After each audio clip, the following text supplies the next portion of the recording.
success? Oh, oh, Jesus, shoes to fill the worst. So, hello, my name is Marta Fijak, and a little update. I'm an ex lead game designer at 11-Bit Studios and currently a creative director at Ansha Studios starting for next month. And I would like to welcome you on my short presentation about making mistakes. So, it will be a weird journey through my personal history and how it actually came to be that I am in a place that I am. But first, let's start. What the hell do I do?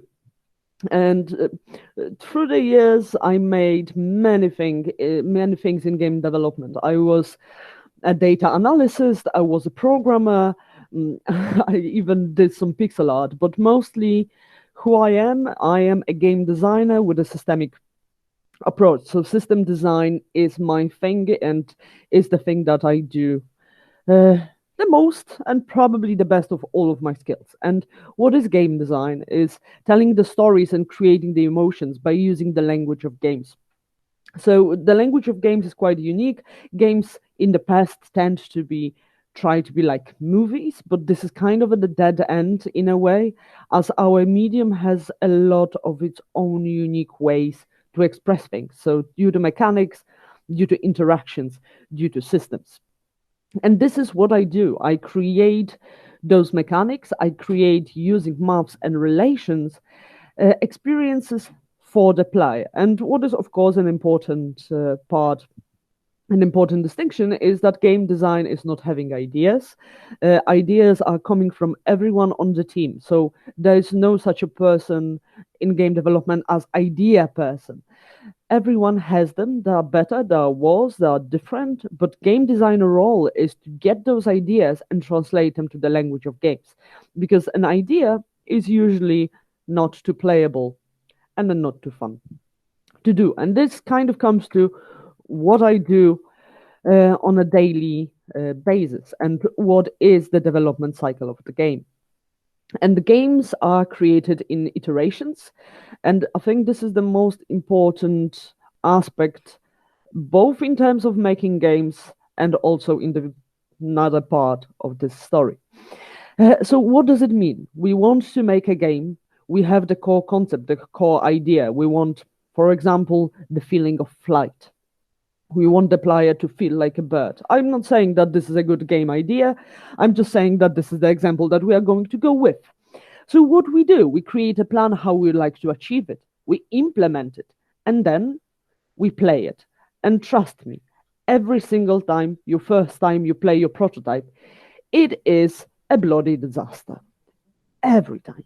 Because the players will do things that you did not expect, because the mechanics and designs do not work as you expect, because this is a huge engineering feat with a lot of interconnecting parts that are influencing one another. And as so, games can only be created in a form of iteration. So you play it, you see what's happening, you gather all of the feedback, you write it down, create a new plan. And as so, you iterate and iterate and iterate upon the game. And what is fun about that is that the game actually is never finished in a sense.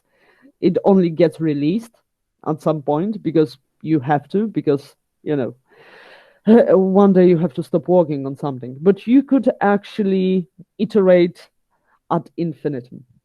And this is also not a good thing. And to put it in a more perspective, Frostpunk, the game that I work recently on that I can talk about, because as you can imagine, there's NDA involved and I cannot talk about many things, had many, many iterations. And during those almost 3-year development cycle, a lot of things has changed. The first prototype that we have next to the final game that was released is nothing like one and another. And we are not talking about only quality, we are talking about how the game plays and what things are in there and how they're interacted. So it's iteration upon iteration upon iteration upon iteration. And this is what I do. This is what I do every day. I play, I create plans, I design, I implement, and I do it over and over and over again. And it seems, at least on the surface, that I'm pretty okay with that. I have two degrees. I'm a computer scientist. I have an engineering degree. I also have a master's degree in biology. I got many different weird awards. I was nominated for a BAFTA award, the British huge thingy for Frostpunk for the narration of Frostpunk. I was placed on the list of 100 people changing the game dev industry. I had, I think, over 100 lectures already. I'm involved in academia. I wrote chapters for a book, more than one. So yeah, it seems successful, and it seems a lot, and it seems when you listen to me from time to time like it was a breeze. From a childhood age I wanted to make games, and now I am where I am, being a creative director on a huge studio, working on a new exciting project. But yeah, right, as this is just, the end part of that story. And what I would like to focus today about is actually not the art of making games, but how I got to the place that I am today, and how actually a short story of making many mistakes and having extreme amount of failures, an extreme amount of tripping down and lying down and then getting back up and moving forward and forward and forward, and having a lot of luck in all of it. So let's start this story. In Częstochowa, I was born in 1989. I'm 32 currently. In the more or less middle of nowhere of Poland. Częstochowa is not the smallest city, but it's not also a huge city. It's a Polish city that is known only for having a huge monastery, and our whole economy is based around that monastery and about around pilgrims that come in. I was the only child, and I was raised only by my mom. And I was a weird kid. My childhood was rather problematic, to say the least, and rather harsh. And I had a lot of problems of finding a good relationship and good connection with people around my age, as my experience was quite different. So from the very early age, I found games. I actually did not have my own computer till I was 13, I think, because there was no money for that. But we had a part of father family who had first an Amiga and then a personal computer. And that bloody thing was my world and was my life. And this is the place that I found myself drawn into. And it was amazing. I played, probably you don't know those games, but I played Super Frog. This is the Amiga platformer, the first Tomb Raider, when boobs of Lara Croft were triangles because the computing power was not good enough. Yet the Settlers, it was the third part that was released back then. Duke Nukem 3D, a game that no one should allow child to play. And Mortal Kombat, the same thing. And also every weird little thing I could find everywhere, because the internet was slowly starting to become a thing, but still using like a modem. So there was no high bandwidth connection. So finding games was another thing, especially being kind of poor. So I wanted to make games. I saw them and I thought that this is the most cool thing I can ever imagine. But how to say, I was, a girl in the middle of nowhere in Poland. And remember, this is the time before The Witcher, before the Dying Light games. No one remembers about Poland. No one knew that we could make games. And when I was watching television about games, because there was that French language channel, Game One, if I remember correctly, about games, there was no women making games. There was just dudes with beards, and no one of them was Polish, and no one of them was from the bloody middle of nowhere. So I was like, yep, that dream is kind of like a dream of being an astronaut. So I knew that this is not gonna happen. And I was slowly growing up, not actually entirely sure where I'm going to be. Probably due to Tomb Raider, I found a huge interest in archaeology. So I decided somewhere early on, yay, I'm gonna be an archaeologist because Tomb Raider and Indiana Jones and whatnot. So I eventually ended in high school, and I was one of those people who, you know, finished high school but haven't been in there too many times. There's that troublesome episode in life, and for me, it was quite a peculiar and hard moment because this is the first time that depression hit really, really hard, and it was hard to find a way. I seeked consolation in many different things. Some of them are things that I should not discuss here, as some of you are underaged, but uh, I was trying to find my way quite strongly. The dream of making games was still within me, but I didn't know how to do it. I started to do a little stop motion animations. I started to play around a little bit with 3D. Yeah, and I started to make some small pixel art thingies.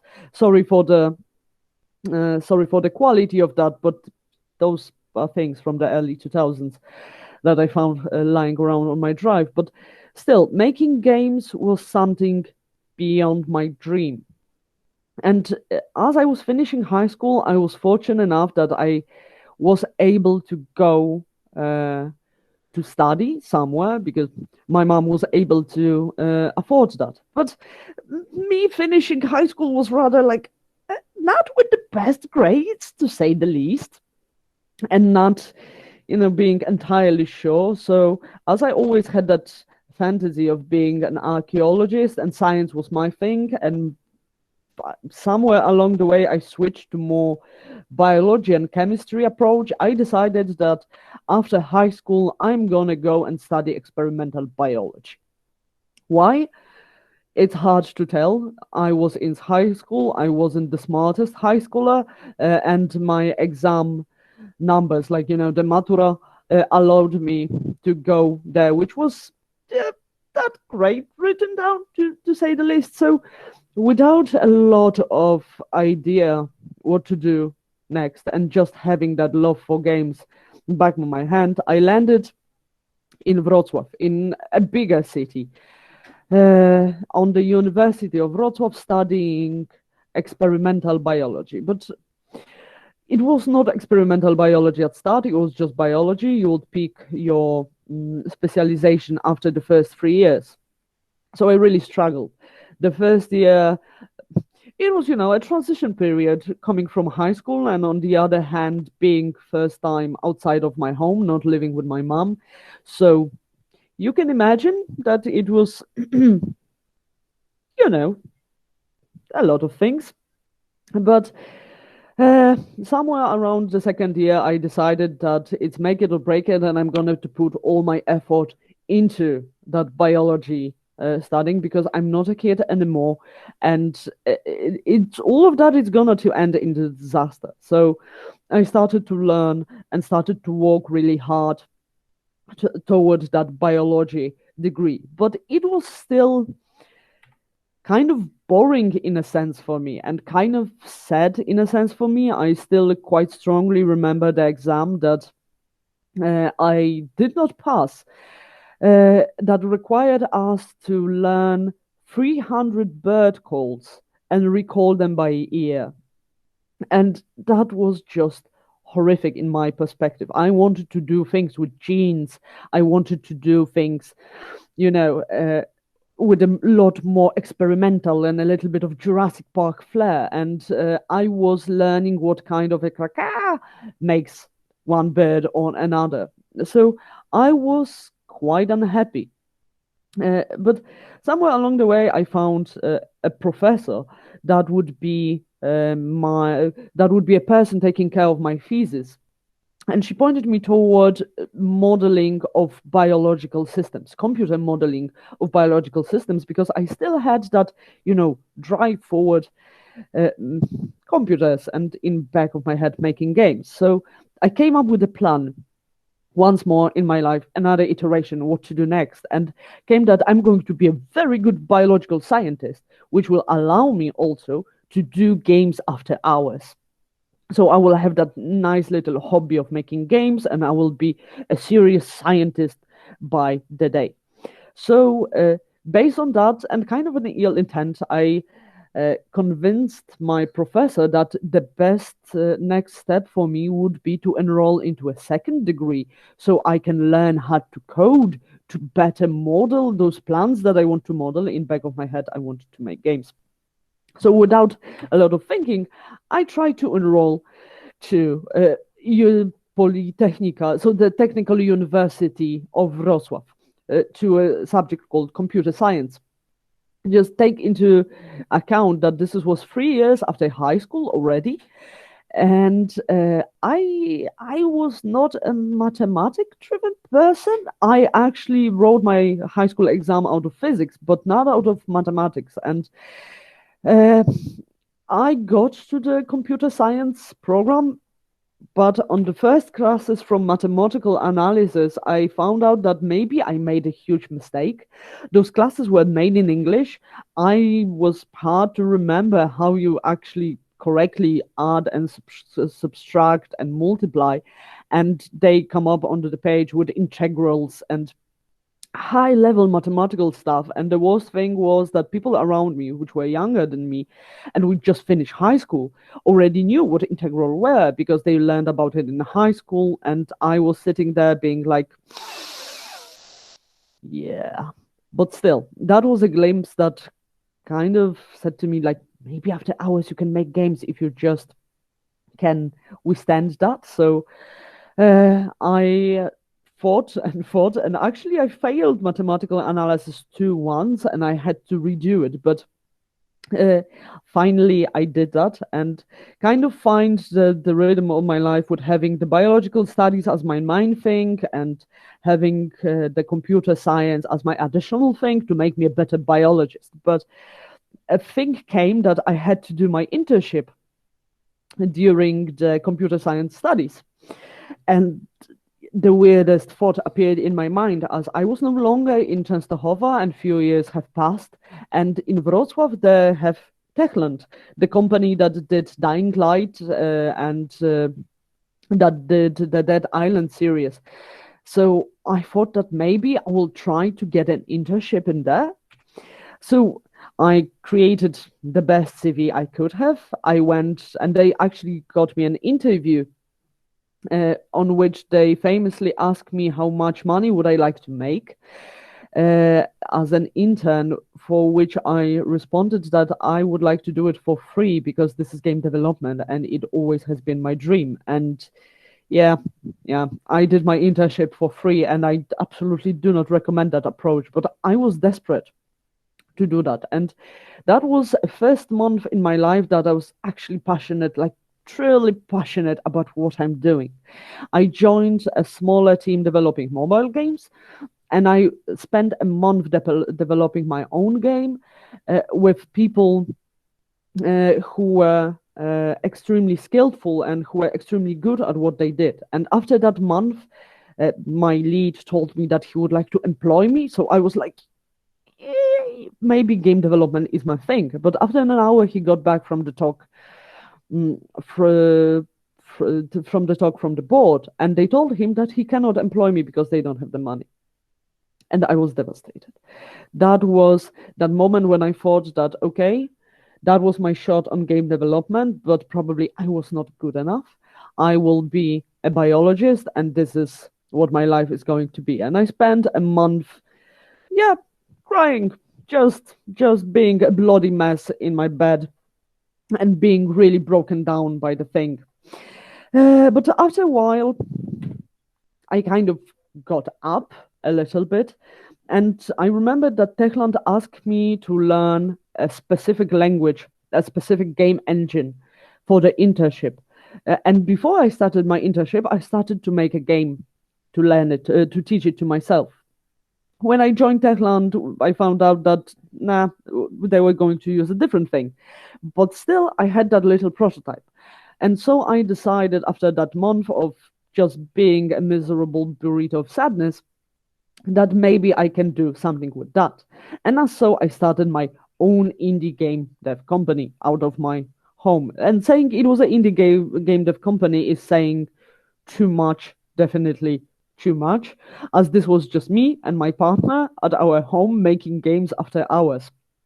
I think it was 2014 back then. So we finished three games, sorry, released them on Google Play, and we were going around different Polish conventions and showing them to people, having moderate success and not being able to start an actual company due to the lack of money. So just, they were commercial based, there were ads in the applications. And what we needed was a tablet, and I was not able to afford a tablet. So every time I wanted to go and show my game to someone, I had to go to technical university and lend a tablet to them. And also I found out there is a contest. It's called the Free-to-Play Academy. And for the first place, you can get a tablet. So I was like, yeah, this is our way. We will get a tablet. We can go further with our game. So I enrolled to that contest. I took part of it, got to the finale, wrote some things, and I did not got the tablet. I did not won. But what has happened is I was one of the 10 winners of it, but still without a tablet. So they offered me a job.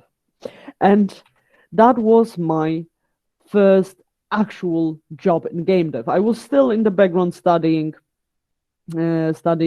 biology, finishing computer science, and now they offered me a job. So I was like, it's a game development job. Of course, it was not exactly that, as I started as a data analyst due to my scientific background. I was just, analyzing the databases. And of course, as life is life, some personal things happened during that time. So in addition to the depression, I got a little bit of PTSD to spice up my life. But sure, it was game dev. It was the first thing I could withstand it, and I was just going to go forward. And after first 2 months, I was getting back home every day crying because it was not making games. I was sitting in the databases, I was doing reports, I was optimizing revenue, but I was not making games, and I was miserable. So that was the first, getting down. And eventually I built up the courage and went to my former boss then that I want to make games, and can I no longer be the data analyst. So they moved me, and I started to work as a game designer. On Let's Hunt. It was a free-to-play hunting game. And around a year has passed of me working in 10 Square Games. I was still not entirely fulfilled with what I was doing. I was already quite keen on the topic of expressing many different things through games. And there was all of those exciting things happening in games back then. Lucas Pope released Papers, Please, a game of really interesting, difficult decision. This War of Mine got released by 11-bit Studios, which is like, whoa, games can tell really serious stories.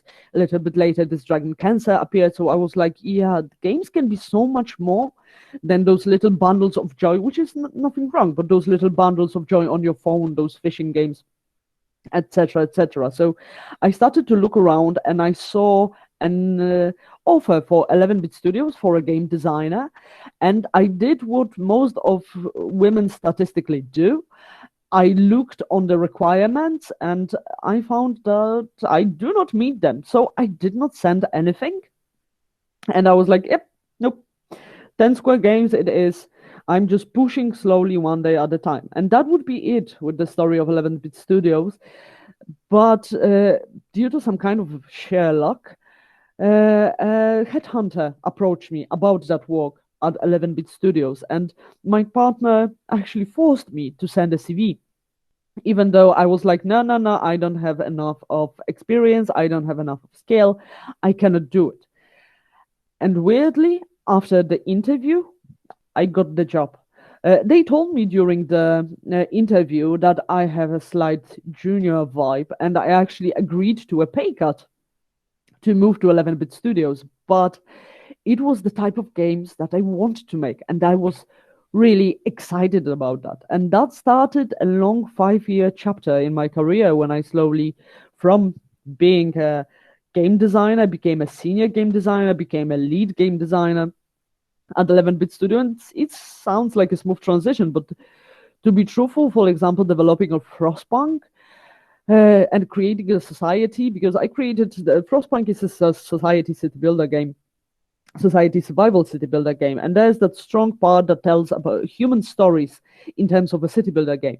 And when I joined 11-bit studios, they did not know how they want to make it and how it should be shaped. So getting to the place where that game was released it was a borderline madness. I thought for 2 years that I'm spinning in circles and we are just redoing the same thing and the same thing and the same thing and the same thing. And that was iteration, as I found out later. But due to the nature of discovery, it seemed like we're going in circle. Actually, looking from the from perspective, it was more like a spiral. So yeah, we were doing over and over the same thing, but the quality was growing a little bit over that time. And there was a lot of hardship and weird things and long nights, and eventually Frostpunk got released, and it was a huge success, and it started a new part of my career when I become a lead at 11-bit studios. And this is the part that I cannot talk too much about, but what is also a part of that part of my life is learning when it's time to move on, because 11-bit studios was a really comfortable place for me. I knew everyone. I know every nook and cranny. I spent 5 years. I started at that company when there was 40 people there, and now there's 200. So learning when to say goodbye and when it's time to move and get once more out of your comfort zone was also an important thing. So this kind of brings us. Oh yeah, this is Frostpunk. Sorry. So this is that survival city builder game. So this also teach me when to move forward and when to take risk. And I still am not sure, is my decision the good one? It feels as the right one, but kind of looking on everything that happened before, it is a story of accidents and it's a story of luck and it's a story of perseverance in the end. So now I'm starting to be a creative director and having like a whole game under me. But what is important for me is, these slides look quite cool. It looks neat, but what you don't see is the second half of that. It's many failed projects. It's many things that I started, never finished. Many texts that I've written that will never get published. A lecture that I forgot how to speak on, and you can actually find that lecture on YouTube, and please don't do that. But that also happened, and jumping back on that lecture horse because I was really afraid of speaking publicly was also a huge harder. There was a moment I sent 40 CVs to different companies and no one answered me. I even checked if that was the right email and right phone, but yeah, it was just no one answered me. And before I got the master's degree and the computer science degree and all of those fancy things that look nice, I had to, redo the analysis, the computer analysis, the mathematical analysis, the theory of information and signals. And there's a lot of small and big mistakes and side-ups and failures and moments when I was the burrito of sadness. And it was just moving forward and forward and forward because this is something that I wanted. But it is a story of a lot of luck and a lot of perseverance and a lot of opportunity and also privilege that I had. But what I would like you to take from that story is not a game dev itself, but when you are looking at people who are like successful, you are seeing the end of the journey in a sense. You are seeing the tip of the iceberg. And what is beneath that is a story of struggle and stress pizza eating at night when no one is looking and being a burrito. And just what I would like to take away from that is it's normal and we are all struggling and no one is knowing what they are doing. So just trust yourself and try to do what is right and have that perseverance. And thank you, and I hope there's something. Wonderful. Thank you, Marta. I'm always, really happy to hear your story and always interested in that, even though I heard many parts of it, many bits of it. Many times, but I always find something new because, like you said, it's an iceberg, so you can't like embrace everything at once. So it's always nice to discover new parts of it. And congratulations on your recent, job change. And I'm really looking forward to hear more about that once you'll start